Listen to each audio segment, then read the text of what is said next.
If you've seen my past videos, you'll know that I love making patterns out of wood. I've done some pretty complex ones, but in this video, I'll try out what might be the easiest method yet, and I reckon it's still going to look amazing. I'll be making the veneers from plywood using the layers on the exposed edges as a base for the pattern. A few years ago, I made thick plywood tiles with a basic pattern. These were just glued together, but I reckon a veneer, which is easy to make, would be far more useful. Also, I need it for a couple of upcoming projects.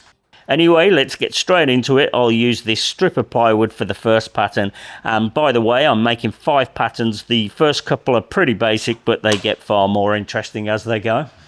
I'll make the first cut, and I've got the blade angled over at 60 degrees. Next, we need to cut the opposite side, this same angle as this one here, and that will make a trapezium.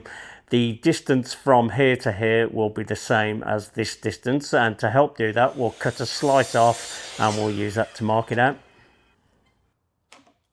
These patterns really don't take long to make, as the plywood layers are a great start. Just by cutting simple tiles, you have a very effective pattern. I'll chop it into smaller blocks ready to glue together. I'll get 2 different patterns out of this first shape, and if you put your mind to it, there would be heaps of patterns you could make with this method, and you could also combine different tiles to make it even more interesting. I find that the digital angle finder is more than accurate enough for cutting pieces like this. It's super fast to set up and the pieces just fit together very well.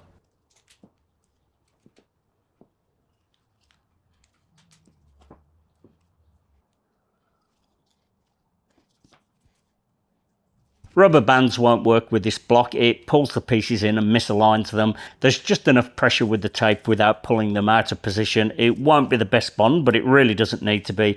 They just need to hold together for the next step. While the glue's setting on those, I'll start the next pattern, and for that I need triangle tiles.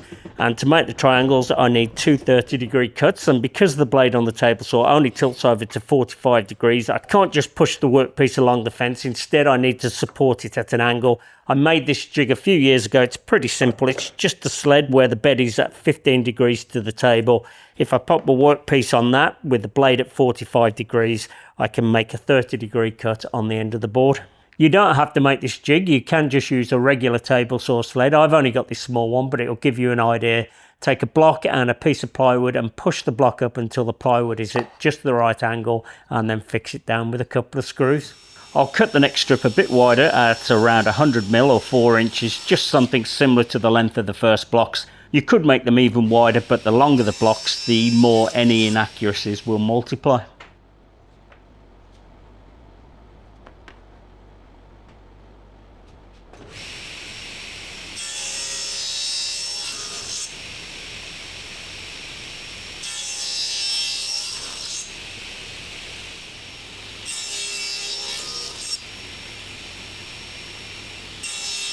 It only takes 2 minutes to set up and cut the pieces. It really doesn't get much easier.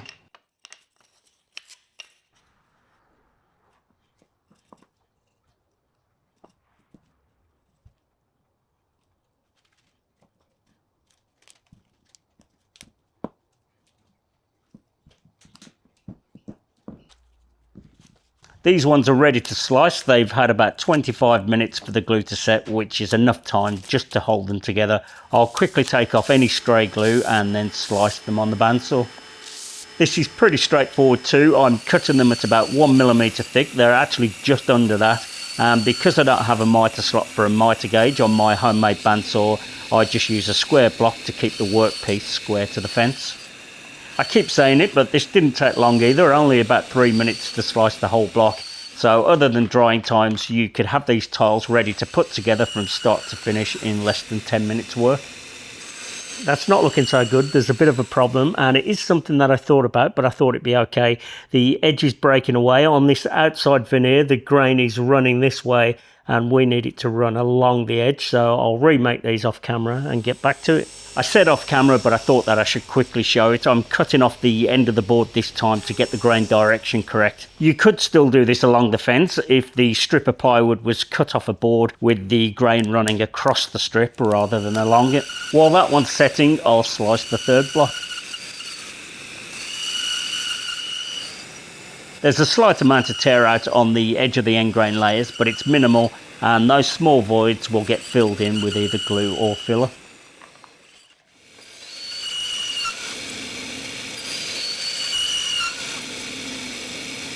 That's much better. I'll finish slicing this block and then start to tile the patterns together.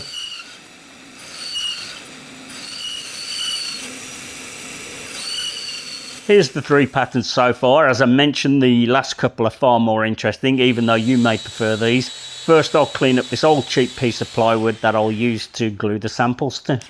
I'll start with the big triangle ones, and the first thing I need to do is make sure that they're all facing the same way up, else they'd be mirrored and the pattern won't work properly. And just to show you what I mean, that way up they're mirrored, and you could maybe make a pattern out of that, but that's not what we're doing. We'll keep them all the same way up. Another option to speed things up further would be to make and glue several blocks together before slicing them. I wouldn't do too many though, as you could introduce some inaccuracies and find it more difficult to line up the final pattern.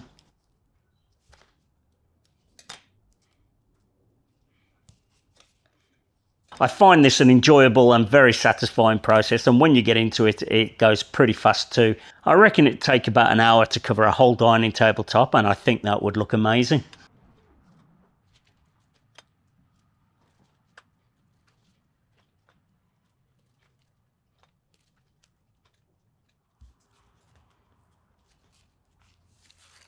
There's a few gaps here and there, but overall I reckon it's pretty neat. They'll fill out easily enough, and with finish on you'll never see them.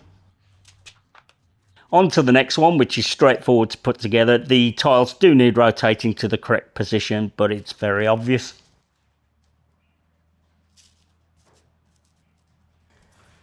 That one went pretty quickly, and again you could do it even quicker if you glued the blocks together first, but I don't think that's too bad doing it that way.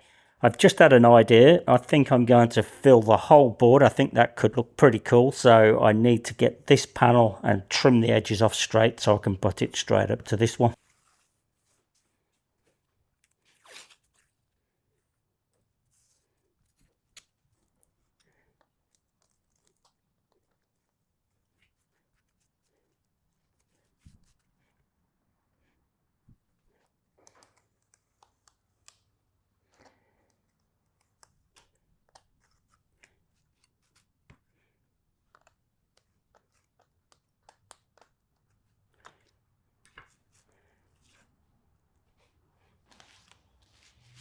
I think the next one is my least favourite, even though it's quite effective and easy to make. I found it easier to keep the overall pattern by grouping them into 3s first. It'll be interesting to hear which patterns you like the best, but wait a few minutes until you've seen the last 2.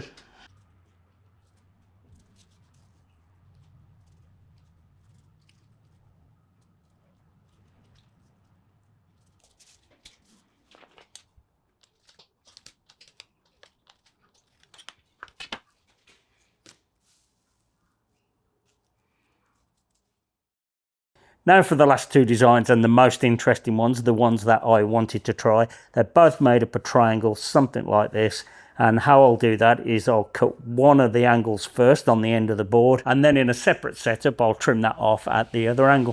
For the next 2 designs I need 8 blocks, and because the board only has 2 ends and I'm cutting the pieces in 2 different setups, I need to cut a few more boards so I have more ends to work from. I'll cut the acute angle first, which is 30 degrees, again using the 15-degree sled and the blade at 45 degrees. Then I'll tilt the blade over to 60 degrees to cut the other end. I did think about making a jig to cut these in one setup, but I decided that it was easier to just cut one end of each tile separately.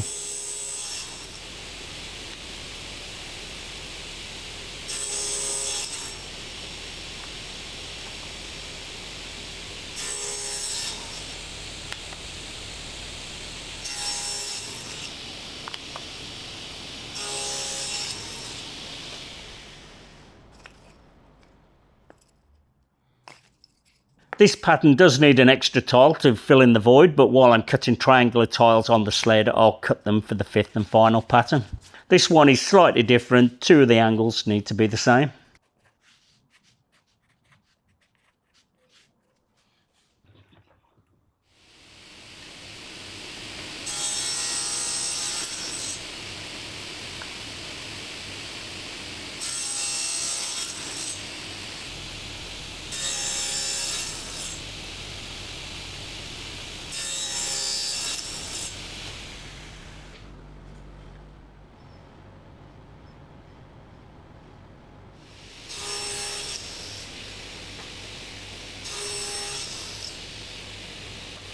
This is how the last one will go. It doesn't look like much now, but when it's tiled, I'm hoping that it looks very effective, and this is the one that I'm most interested in.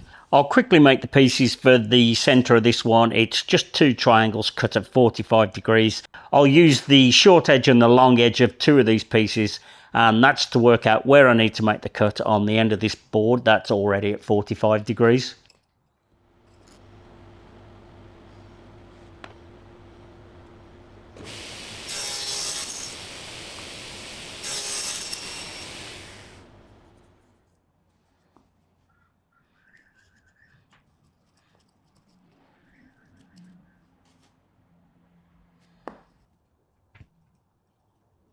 I'll glue some of these pieces together first, and then when they've set, I'll glue them together into the final block with the square centre. This pattern needs the triangle pieces glued back to form a kite shape, and the other pattern needs 2 triangles to form a rhombus with the plywood layers opposed to each other.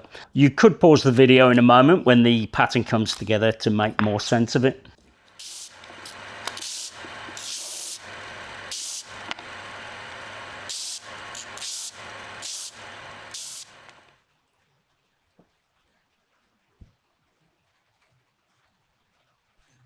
This one is fairly obvious to put together, but the next one needs to be observed. It'd be very easy to get that one wrong with a tile facing the wrong way. As I mentioned, now would be a good time to pause the video and work out how the pattern is arranged, especially if you think you're going to attempt this design, but I suppose we should wait to see if it's even effective. I won't bore you too much with prepping the tiles, as you've probably got the idea by now.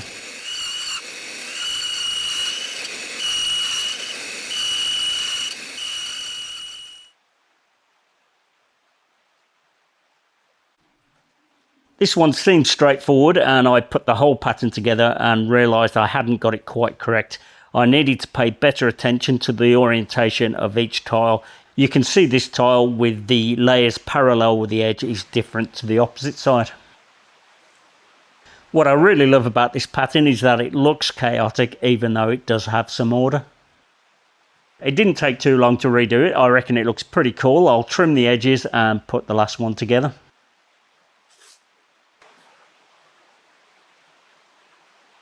I could arrange the tiles like this and I think that would look okay, but this is the way I always intended to use them. I didn't realise that I would also need a square piece to put between the tiles, so I quickly made those. I think I did the worst job of this one. It's not exactly square and the edges are a bit ragged, but it still went together fine, and filler will sort out any voids.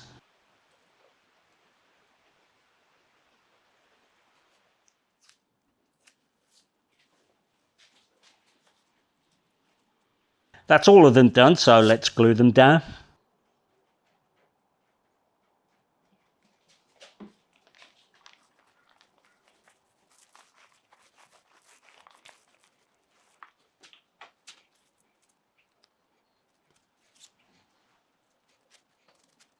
A vacuum bag would be ideal here. I do have one, but last time I used it I broke the nozzle off, so I need to get a new one. Anyway, weighing it down or even clamping a piece of plywood to it works just as well. I always use a piece of foam board between the veneers and plywood to even out the pressure.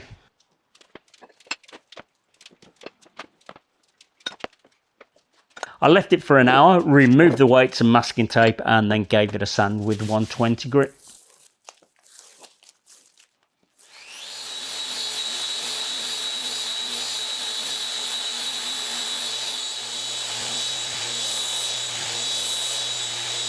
Next I'll fill the whole surface with this water-based filler. The colour is walnut, which matches pretty well, but that shouldn't really matter to me with this piece, as you'll find out in a minute or so. I'm going to do something with the finish that I'm sure some of you will disapprove of. While the filler is drying, I'll tidy up the edges. I will trim the edges off on the table saw to finish it off, but the overhanging tiles need to be removed first.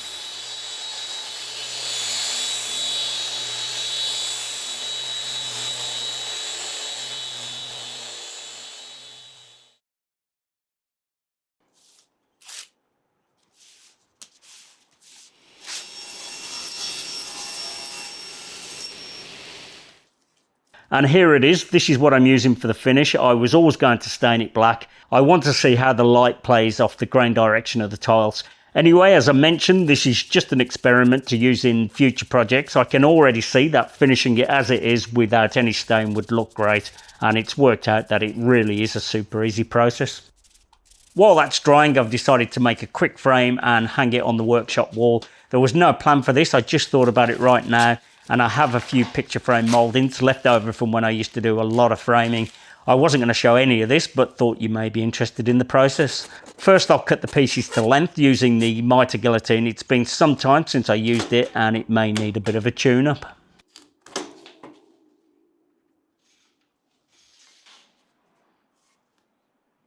It really is a cool machine. It's not needed very often, but it does a fantastic job of mitres. They're super clean and also accurate.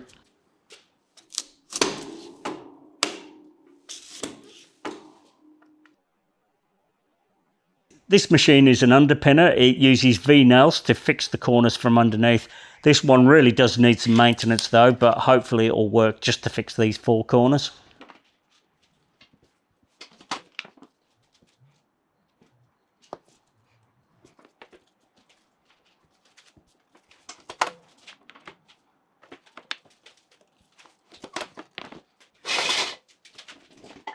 The underpinner worked well enough, but it does need that maintenance. So anyway, let's get back to the panel. I'll give it a very light sand just to remove the raised grain, and then I'll fill it with this ebony filler just in a few spots where it's needed.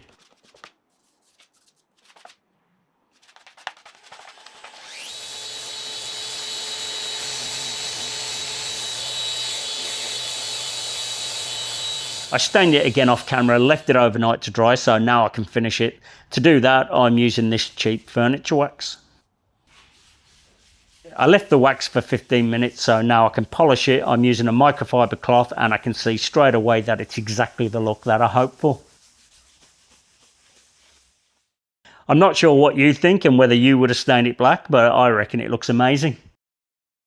I'll put it in the frame and hang it on the wall. I'm really not sure how well it works as a frame piece, but I just thought I may as well. The frame was easy enough to make and it's something else to hang on the workshop walls.